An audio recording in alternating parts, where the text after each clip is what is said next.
오늘도 보실 하나님의 말씀 시편 37편 23절에서 24절 보도록 하겠습니다. 시편 37편 23절 24절입니다.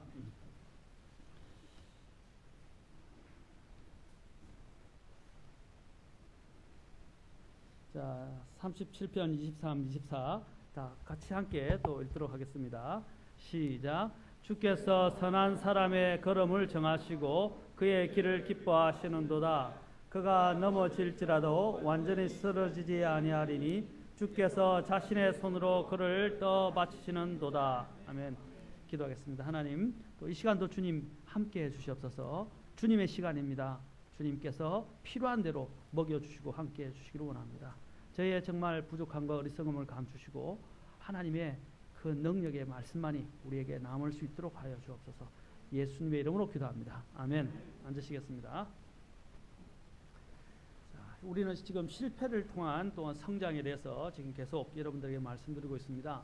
또 실패 속에서 우리는 하나님과 그분의 말씀을 배운다라고 했습니다. 그리고 또한 우리는 실패에 일어나는 여러 가지 원인들이 있는데 이 실패를 통해서 우리는 주의 발자취와 또 그분을 실제로 몸소 우리가 느끼고 닮아가고 또 주님을 닮아가고 또 주님의 아들의 형상을 우리는 본받게 일치하게 되어가는 것입니다. 그래서 고난이 우리에게 일어나는 이러한 또 실패들이 결코 나쁜 것만은 아닙니다. 물론 실패로 인해서 안타까움과 또 여러 가지 낙심되는 많은 일들이 생기고 또 좌절을 할 수도 있지만 그러나 그것이 우리에게 하나님께서는 약이 되고 또한 우리의 앞길에 있어서 꼭 그것이 저주가 아니라 복을 위한 하나의 밑거름이 된다는 것을 기억해야 할 것입니다. 많은 또한 세상 사람들도 실패를 했었지만 이런 여러 가지 실패를 통해서 그들이 도전하게 되었고 돼서 결국은 자신의 꿈을 성취했는데 하물며 우리는 우리를 위하여 영원히 또한 계시고 또 우리를 안내하시고 또 우리에게 힘을 주시고 또 우리에게 모든 것들을 아끼지 아니하시고 최선으로 인도하시는 하나님이 계시다는 것은 그 무엇보다도 우리가 이러한 낙심의 자리에서 기억할 때마다 힘을 주는 것이라고 할 수 있습니다. 이 다윗이 여러 가지 형편으로 인해서 굉장히 고통을 많이 당했습니다. 그런데 이런 여러 가지 고통 중에서도 또한 백성들조차도 그에게 돌을 던지려 했을 때 다윗이 무엇을 생각했냐면 그가 주를 생각함으로 인해서 스스로 그가 힘을 얻었다라고 되어 있습니다. 아주 낭망되고 백성들조차도 그에게서 돌아서서 그에게 돌을 던지려 했고 그가 죽을 그러한 여러 가지 형편 가운데 있었을 때에 그가 무엇으로 인해서 힘을 얻었냐? 주로 인하여 그가 스스로 힘을 얻게 되었다고 말하고 있습니다. 우리도 어리한 모든 것들 가운데서 우리가 돌아가야 할 자리가 어디입니까? 주님께로 돌아가야 합니다. 근데 이제 우리가 살면서 여러 가지 원인들이 있지만 실패하게 될 때 우리는 원인들을 살펴볼 필요가 있습니다.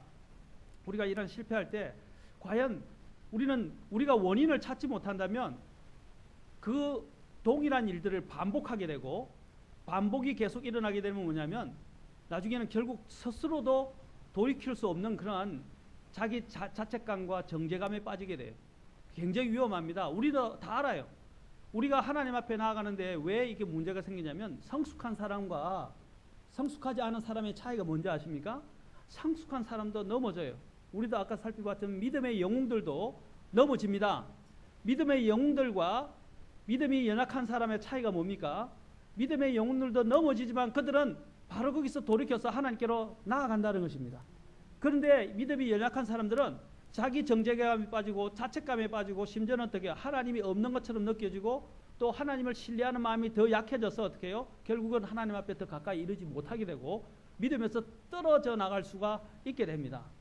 그것은 구원을 잃는다는 그런 뜻으로 말씀드린 게 아니라 그래서 또 죄를 회개하는데 죄의 문제와 관련해서 생각합시다. 내가 죄를 지었어요. 그럴 때 성숙한 사람은 어떻게 합니까? 죄를 짓고 바로 하나님 앞에 회개하고 돌이켜서 다시는 그러지 않게 하고 확실히 결단하고 주님을 의지해서 털어버립니다. 그렇죠? 그런데 이런 낙심의 요소들이나 실패가 올 때 사람들은 그것에 휩싸여서 거기서 헤어나지를 못하는 거예요. 그래서 자신이 죄를 짓거나 실패했을 때 그걸 오래도록 혼자서 생각하고 점점 더 마음이 어떻게 합니까? 밑으로 가라앉게 되는 것입니다. 그러면 어떻게 해요? 영적 싸움의 싸움이 되지가 않아요. 사탄이 얼마나 좋아하겠습니까? 그게 초신자예요. 초신자들은 빨리 돌이키면 되는데 빨리 돌이키지 않고 그 속에서 계속 헤어나지 못하고 전전긍긍하거나 결국에는 그거 자체를 이기지 못해서 그냥 자포자기 해버리는 것입니다.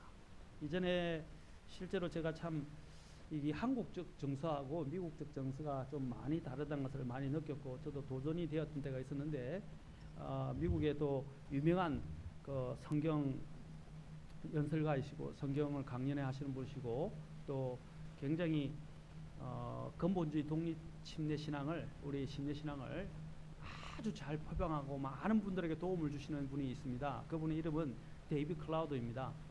데이비 클라우드를 제가 한번 초청을 한국에 한 2번 정도 초청을 해서 같이 강연을 했었는데 제가 이제 가이드를 했다가 그 초청하는 날 어떤 분들이 특별하게 좀 대접을 하고 구경을 시켜주겠다 싶어서 낮에 저녁에 강연이 있으니까 낮에 이제 시간을 좀 내어서 강연을 나갔었습니다. 그런데 차가 막혀가지고 도로는 길에 차가 막혀가지고 조금 빨리 서둘러서 왔어야 되는데 그분이 또 고집을 해가 끝까지 봐야 될 것들을 봐야 되겠다 해서 같이 가신 분이 있는데 그분으로 인해서 늦어져서 강연에 늦어지게 됐어요. 그래서 저녁을 먹었는데 저녁도 못 먹고 강연 15분 전에 겨우 도착했어요. 그것도 제가 길이 좀 밝아가지고 그쪽에는 길이 좀 밝아서 우회도로를 찾아서 차가 안 막히는 길로 해가지고 겨우 15분 전에 도착을 했어요. 그래서 저녁도 못 먹었죠. 또 기도도 하고 준비도 해야 되는데 헐레벌떡하니까 얼마나 긴장이 돼요. 그렇죠? 또 기도도 하고 마음도 가라앉히고 준비도 했어야 되는데 못했으니까 그래서 데이비 클라우드가 낙심이 되고 저도 낙심이 되고 또 저도 통역을 해야 되니까 굉장히 낙심해서 막 굉장히 화가 많이 났어요. 그런데 어떻게 했냐면 같이 엎드려서 기도하자 그랬어요. 들어가기 10분 전에 같이 무릎 꿇고 같이 기도를 했어요. 기도를 했는데 한국 사람하고 미국 사람 차이가 여기서 나더라고요. 미국 사람들은 딱 주님 앞에서 기도하고 또 자백하고 주님의 도우심을 구하고 딱 기도하고 나니까 뭐냐면 금방 기분이 풀어지고 딱 이렇게 하고 들어가서 설교를 딱 하는데 아주 강력하게 설교를 잘 하시더라고요.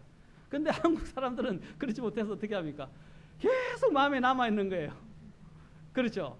이 떨쳐버리지를 못하는 거예요. 그게 단순하다는 것입니다. 하나님 앞에 기도했으니까 주님을 믿고 그냥 떨쳐버리고 앞으로 이제 나아가는 거예요. 근데 한국 사람들은 어떻게 합니까? 그걸 계속 가슴에 간직하고 있는 거예요. 마찬가지입니다. 우리가 실패할 때도 마찬가지고 죄를 지을 때도 마찬가지입니다. 우리가 그걸 빨리 주님 앞에 자백하고 해결하고 떨쳐버리고 나아가야 되는데 그게 잘 안 되는 거죠. 그게 성숙한 사람과 또는 저는 미성숙한 사람의 차이라고 생각합니다. 그렇죠? 하나님은 말씀드렸죠. 주님께서 7번이라도 죄를 지은 자들은 하나님께서 어떻게 해요? 그가 회개하거든 용서하라 그랬어요. 하나님은 용서하시는 분이십니다. 우리가 동일한 죄를 반복하고 그것이 고전을 금치 못하고 계속 해결하지 못했지만 하나님 앞에 정말 통회하는 마음으로 나오면 하나님 어떻게 하십니까? 하나님은 용서해 주십니다. 하나님은 사악한 아합이 회개했을 때도 하나님은 용서해 주셨습니다. 그렇죠? 하나님은 사악한 자가 멸망당하는 것을 원하지 아니하시는 분입니다. 사악한 자조차도 하나님은 구원받기를 원하시고 회개하여 하나님께 돌이키기를 원하시는 분이십니다. 또 하나님이 그가 돌이키고 돌아오면 용서하시는 분이십니다. 그렇죠? 우리가 거기에 대한 믿음을 가져야 됩니다. 그런데 우리는 어떻게 하냐면 사탄이 자꾸 마음속에 너는 실패했으니까 안 돼. 너는 도저히 가망이 없어. 너는 구제불능이야. 이런 식으로 계속 우리 속에 마음속에 생각을 집어넣고 우리를 의기소침하게 만들고 우리로 하여금 뭡니까? 하나님 앞에 믿음으로 나아오지 못하게 만든다는 것입니다. 그런 것들이 마음의 성정이 약해서 그런 감성적으로 자꾸 그런 것에 빠져 있는 사람들은 나중에는 어떻게 됩니까? 또 우울증에 걸리게 되고 불면증에 시달리게 되고 또 하는 일들마다 이렇게 사람 관계가 대인 관계가 잘 안 되게 되고 자꾸 그렇게 이 모든 신앙인들이 다 신앙생활들이 어긋나게 돼요. 왜냐하면 하나님과의 관계가 제대로 잘 정립이 안 되니까 어떻게 해요? 그런 것들을 계속 가오고 고전을 금치 못하고 면치 못하고 계속 싸우게 되니까 어떻게 됩니까? 계속 모든 것들이 다 뒤틀어지는 거예요.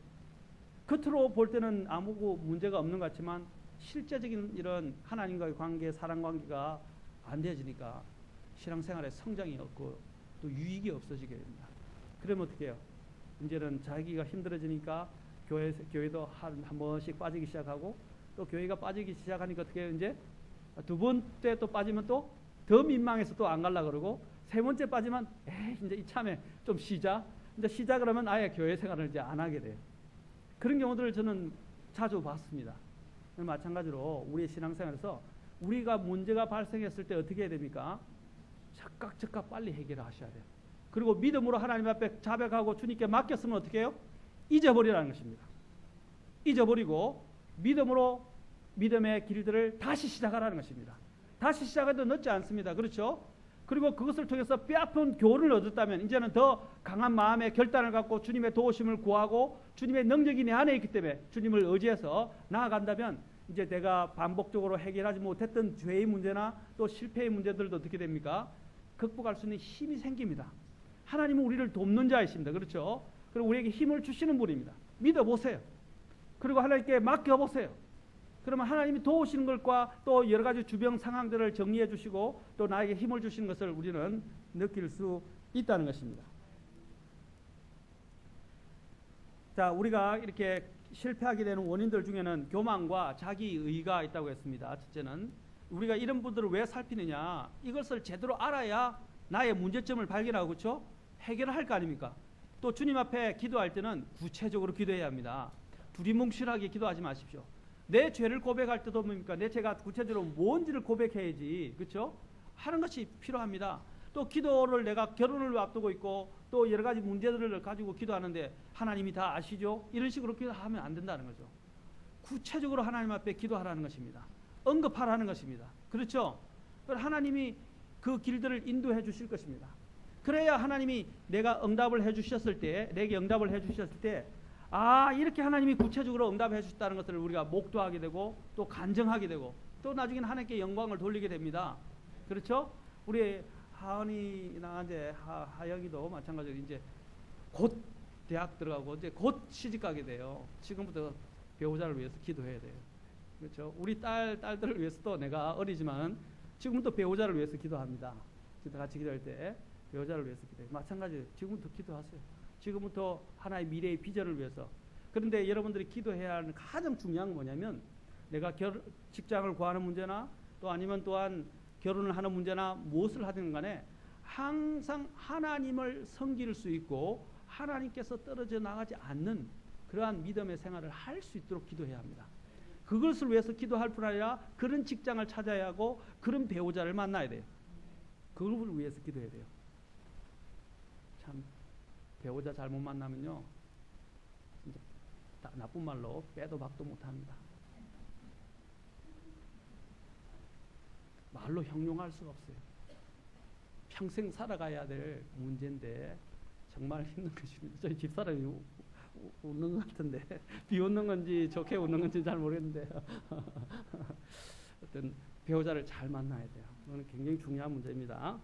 자, 하나님을 섬기는 것. 또 우리 아이들이 또 저도 늘 이야기하잖아요. 우리 아이들은 품 안의 자식입니다. 아이들이 나는 지켜보는 게 한계가 있어요.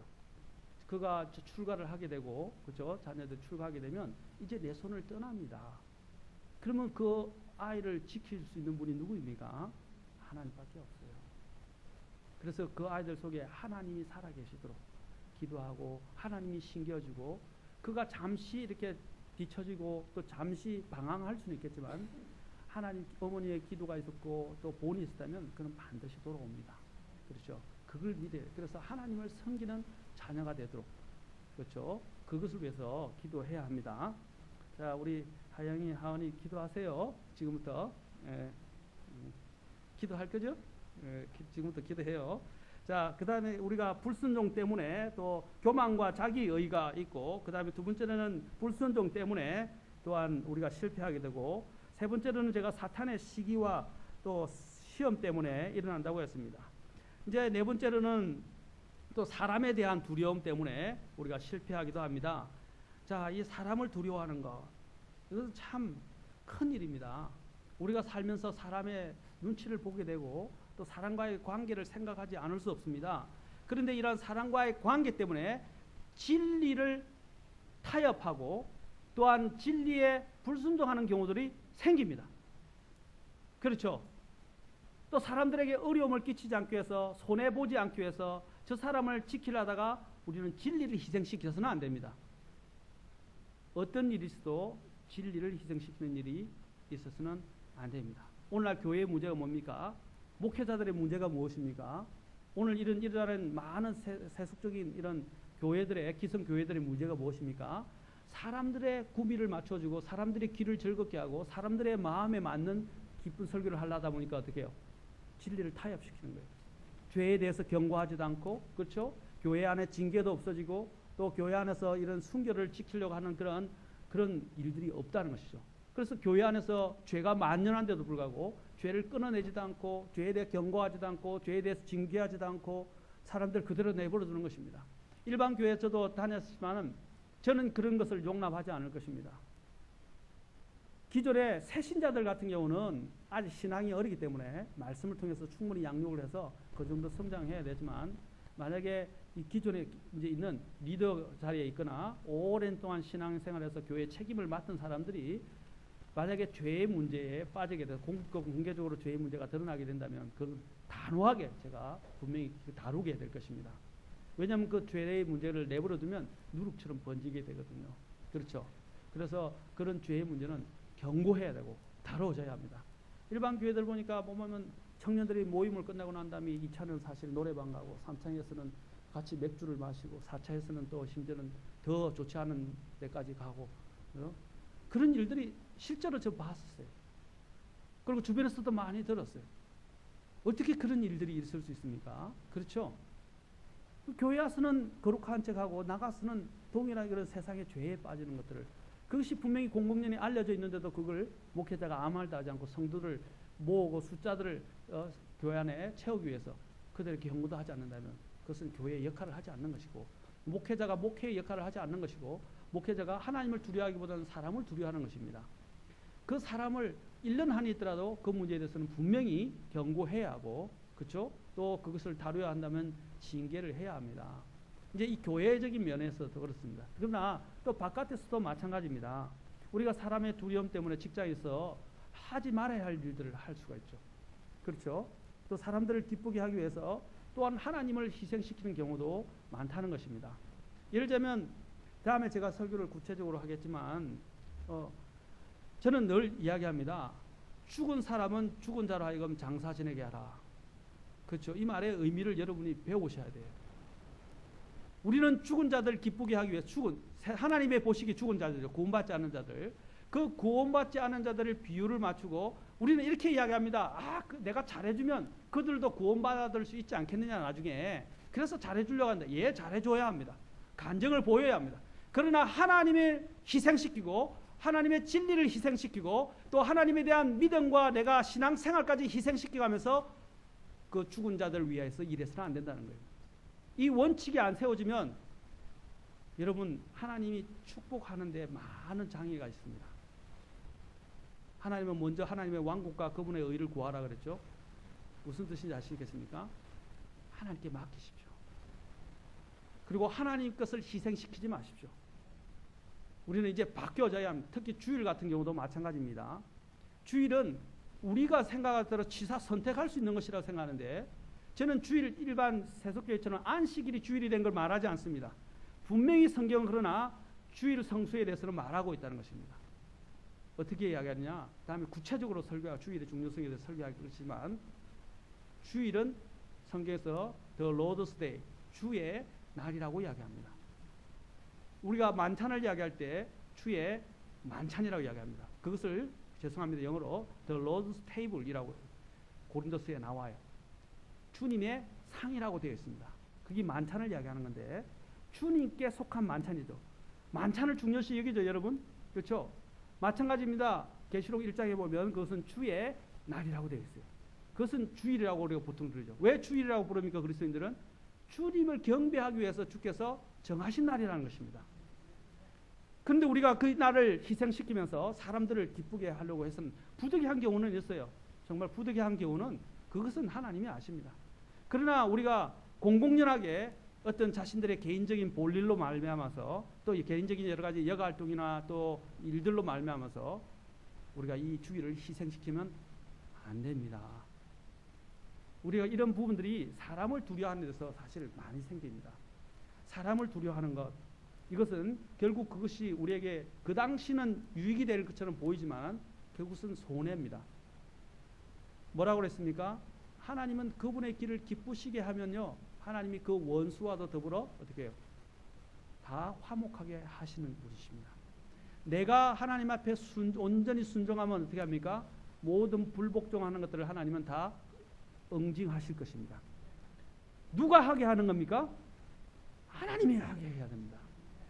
내가 사람을 기쁘게 해서 하나님의 진리를 타협시켜 가면서까지 내 믿음을 손실시켜 가면서까지 사람을 기쁘게 하게 된다면 어떻게 되겠어요? 하나님이 역사 안 해요. 그러나 내가 내 믿음을 지키고 진리를 지키게 될 때 그때는 누가 일어나냐면 하나님이 일하시는 거예요. 그게 바로 믿음입니다. 그걸 한번 시험해 보십시오. 제가 한 가지만 단적을 하겠습니다. 저희 어머님이 제가 구원받은 기도한 지 28년 만에 어머님이 구원받으셨어요. 그 전에 저희 여동생, 지금 결혼하게 될 여동생이 27년 만에 기도 응답을 받아서 구원받았어요. 제가 예수님을 믿게 되는데 저희 집안에 제가 장손이고 외아들이기 때문에 굉장히 어려운 일이 많았습니다. 집에서 발칵 뒤집히고 여러 가지 막 굉장한 문제도 생기니까 아버님이 그걸로 인해서 어머니에게 모든 원인을 돌리시고 아들 자식 교육 잘못시켰다 그러고 집안에 막 우환이 닥치기 시작했습니다. 그때 동생들이 또 어머니도 이해를 못했어요. 너만 돌아오고 너만 철회한다면 아버지가 돌아올 수 있다 라고 이야기하고 막 많은 어려움이 있었어요. 그리고 제가 장손이고 외아들이기 때문에 여동생 셋이기 때문에 사실 제가 대학교로 서울로 오고 난 뒤부터는 집을 돌볼 수가 없었어요. 그 다음에 또한 예수님을 믿는 것 때문에 제사를 또 지내지 않게 되고 또 내려가서 제사 자리에서는 있었지만은 집안일이기 때문에 제사도 지내지 않고 절도 하지 않고 또 심지어는 제가 결혼하고 난 다음에 이제 목회에 들어서면서부터는 가정을 소홀히 할 수밖에 없었어요. 왜냐하면 주일날하고 이렇게 되면 명절을 지킬 수가 없게 되고 그렇죠. 같이 가서 명절을 가족들하고 보낼 수도 없게 되고 어떤 경사가 있거나 집안에 또 여러 가지 집안 일들이 크게 생겼을 때도 저는 그 자리를 뜰 수 없었어요. 그리고 또 목회를 하다 보니까 목회가 사실 목회를 이렇게 하게 되면 뭐 그렇다고 해서 제가 돈을 많이 버는 것도 아니고 제가 장남으로서 사실 부모님들에게 해준 것이 별로 없어요. 그렇잖아요. 제가 목회를 해서 돈을 일확천금을 버는 것도 아니고 그렇죠. 해드릴 수 있는 것이 없었어요. 그래서 여러 가지 집안에서는 참 말이 많았었어요. 좋은 대학의 교육까지 다 했는데 이제는 부모들 돌아보지도 못하고 부모들이 이제 제대로 용돈도 한번 제대로 못 드리고 계속 그렇게 했을 때 여러 가지 말이 많았죠. 동생들도 늘 그런 것들로 인해서 장남에 대한 책임에 대한 부분으로 해서 굉장히 힘들고 곤욕스러운 때가 많이 있었어요. 그리고 죄송하기도 하고. 그런데 어떻게 되면 그냥 하나님께 맡기고 기도했습니다. 그런데 이제 아버지 장례식을 기점으로 해서 하나님이 역사하시기 시작하면서 저희 집안이 바뀌기 시작했어요. 그러면서 구원을 받게 되고 또 주님께로 인도되어지는 그런 놀라운 역사들이 기적적으로 일어나기 시작했습니다.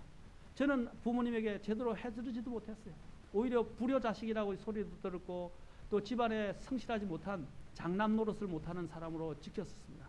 그러나 저는 제 본업을 제가 갖고 있는 가장 중요한 일들을 포기하면서까지 타협하면서까지 저희 부모들을 할 수가 없었어요. 그래서 제가 할 수 있는 일은 무엇이었습니까? 있는 동안에는 최대한 최선을 다해서 좋은 간정을 보이는 것이고 그 다음에 또 하나는 뭡니까? 기도하는 일 이외에는 없었습니다. 그래서 내려가서도 제가 뭐 부족한 면은 많았지만 그래도 제가 옛날에 저의 모습을 볼 때는 많이 변했거든요. 정말로 많이 달라졌거든요. 그런 부분들도 목격을 하셨고 또 기도하는 그런 하나님의 기도를 응답을 받으셔서 하나님이 변화시키기 시작하셨던 것입니다.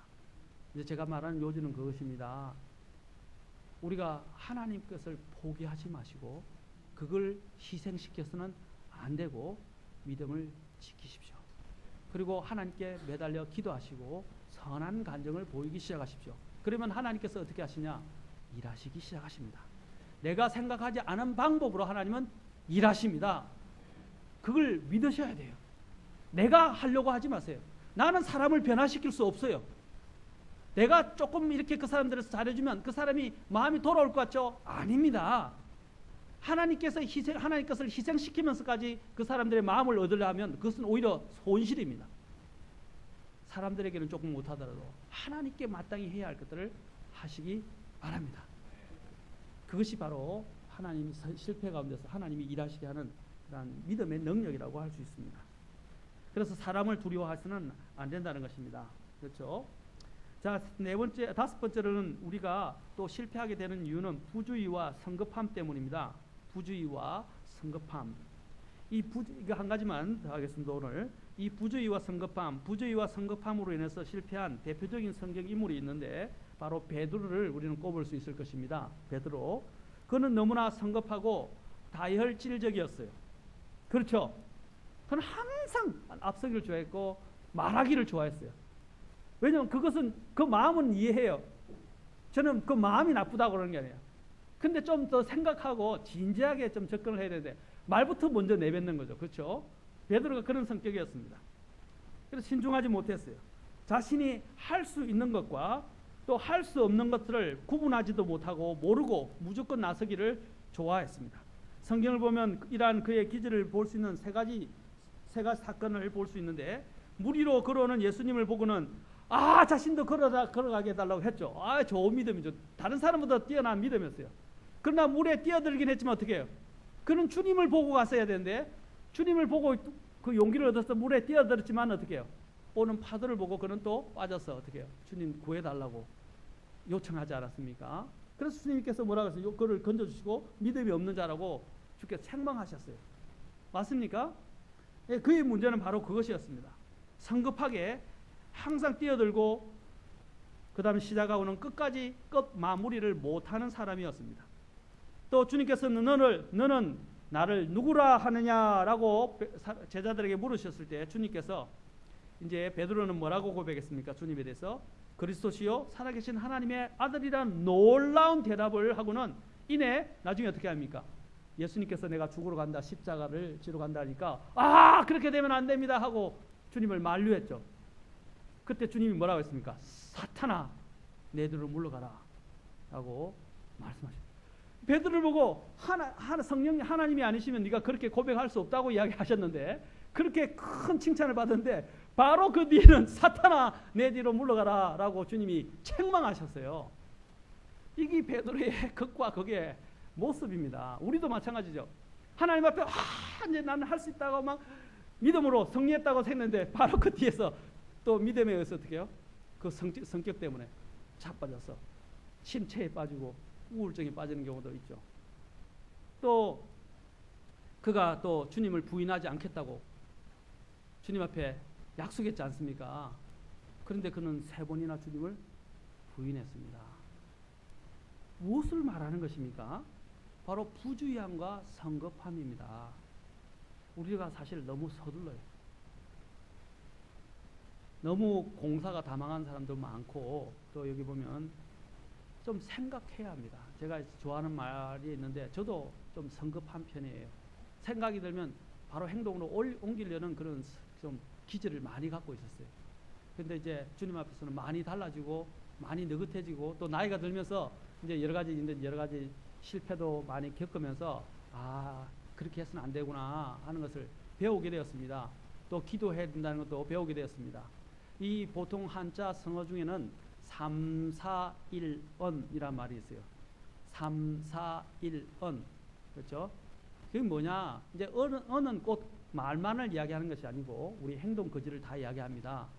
3, 4 뭡니까? 3번을 생각하고 1번을 말하라 라고 되어 있어요. 그렇죠? 성경에는 뭐라 했습니까? 말하기는 더디하고 듣기는 속히 하라. 그랬죠? 그거는 성경은 4배를 사실 이야기하는 겁니다. 4배. 그렇죠? 그래서 3, 4, 1은 우리가 3번은 생각해 봐야 된다는 것입니다. 그 다음에 어떻게 해요? 행동으로 옮기는. 마찬가지로 주님께서는 우리가 어떤 일을 할 때 뭔가를 결정할 때 좀 더 신중하게 결정하라는 것입니다. 신중을 너무 지나치게 이렇게 민감한 사람들의 문제가 되지만 일을 하기 전에 주님께 물어보고 주님 앞에서 이것이 어떤 문제를 일으킬 수 있는가를 한 번 더 생각해보고 결론을 내라는 것입니다. 내 마음에 들어온다고 해서 그걸 바로 즉흥적으로 생각하고 행동으로 옮기지 말라는 것입니다. 바로 베드로가 생각이 들어오는 대로 어떻게 했어요? 그는 옮겼습니다. 주님이 뭐라고 하셨습니까? 사탄이 너를 밀가부르듯이, 그렇죠? 시험한다고 그랬어요. 그래서 주님께서 뭐래요? 너가 돌이킨 후에는 어떻게 해요? 이제 형제들을 회복하고 이제 더 열심히 사역할 것을 주님께서 말씀하시면서 뭐라고 그랬어요? 내가 너를 위해서 기도하겠다라고 말씀하셨어요. 왜 주님이 그를 위해서 기도했습니까?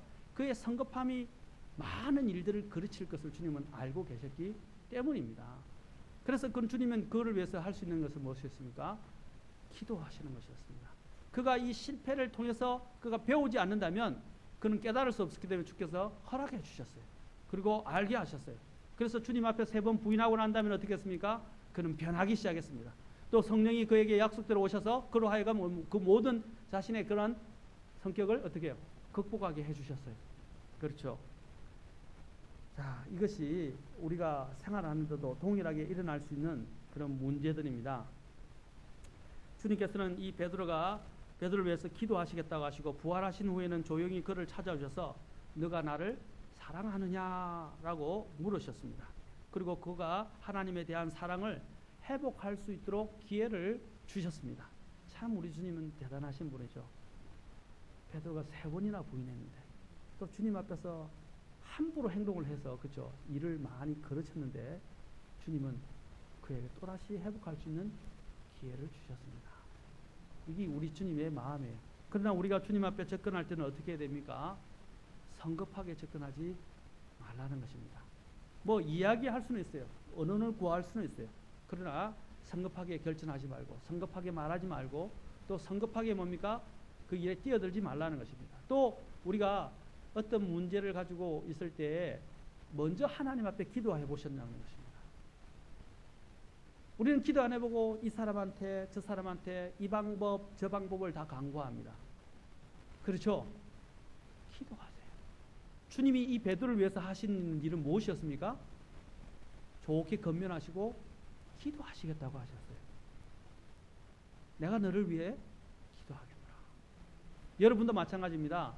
여러분들이 어떤 문제에 봉착했을 때 어떤 방법을 찾으려 하지 마시고 먼저 하나님 앞에 기도하시고 도움을 구하시기 바라고 지혜를 구하시기 바랍니다. 그 이후에 이제 하나님이 주시는 힘에 따라서 어떻게 해요? 그 하나님이 마음에 신중하게 생각하시고 도움이 구할 때가 있으면 도움을 구하러 이제 그때 움직이라는 거죠.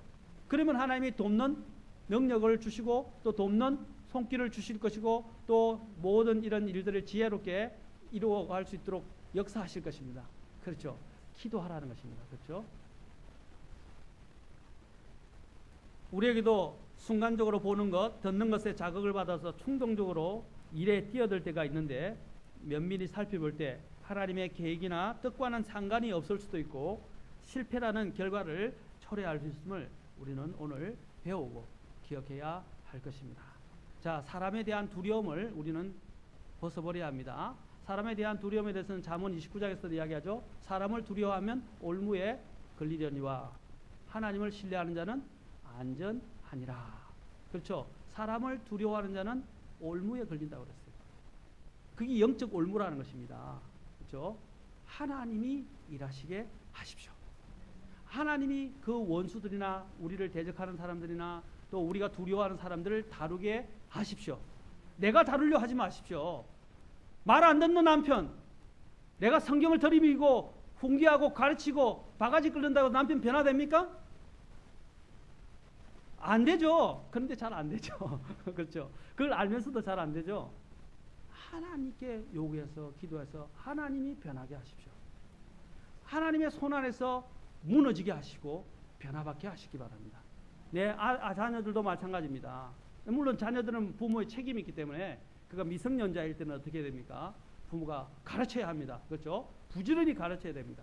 그러나 그 내 손을 넘어서는 권위의 문제나 내 손을 넘어선 한계의 어떤 여러 가지 상황이나 사람의 문제 같은 경우는 어떻게 한다고요? 기도해서 하나님께 맡기십시오. 그리고 두려워하지 마십시오. 손해를 보더라도 믿음을 지키십시오. 그리고 하나님께 맡기면 하나님이 손해를 더 만회해 주실 것이고, 또한 분명히 그 역사를 통해서 하나님은 그 사람을 어떻게 하면 수치스럽게 만들어주시고, 또 나에게는 영광이 도록에 하나님께서 역사하실 것입니다. 그게 믿음이라는 거예요. 그 다음에는 부주의와 성급함을 피하라. 항상 생각하십시오. 세 번째, 오늘 3, 4, 1은 이야기했는데 성경은 사실은 4, 4, 1은이라고 할 수 있죠. 뭐라고 하냐면 아까 이야기했죠. 듣기는 속히하고 말하기는 더디하라. 이런 것들이 우리의 행동에 대한 부분을 말해주는 것입니다. 같이 이 부분들을 오늘 명심하셔서 우리가 실패하는 원인들을 점검해보고, 이런 문제가 일어났을 때도 어떻게 합니까? 이제 주님 앞에 또 바로 가서 즉각 자백하고 다시 일어서시기 바랍니다. 눌러 앉지 마세요. 그 자체에서 눌러 앉지 마세요. 이거는 실제적인 일들입니다.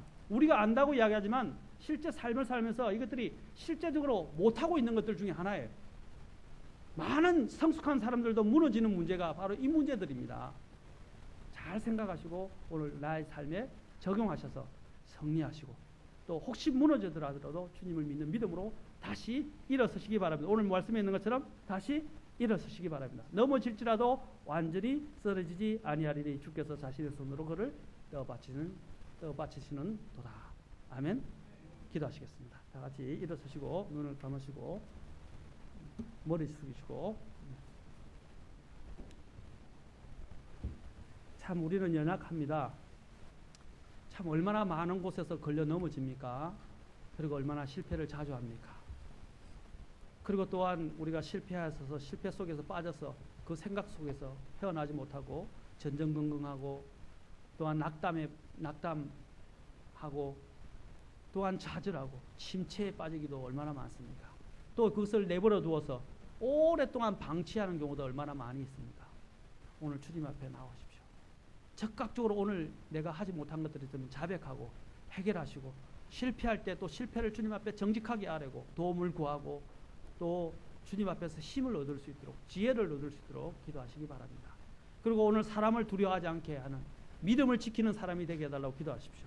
그리고 부주의와 성급함을 가지고 쉽게 생각하고 쉽게 움직이는 것이 아니라 주님 앞에서 면밀하게 생각하고 먼저 주님께 기도하고 아뢰고, 또 주님이 주신 지혜로 차근차근 행동에 옮기고 말을 하는 그런 그리스도인이 되게 해달라고. 그래야 우리가 실패를 반복하지 않게 됩니다.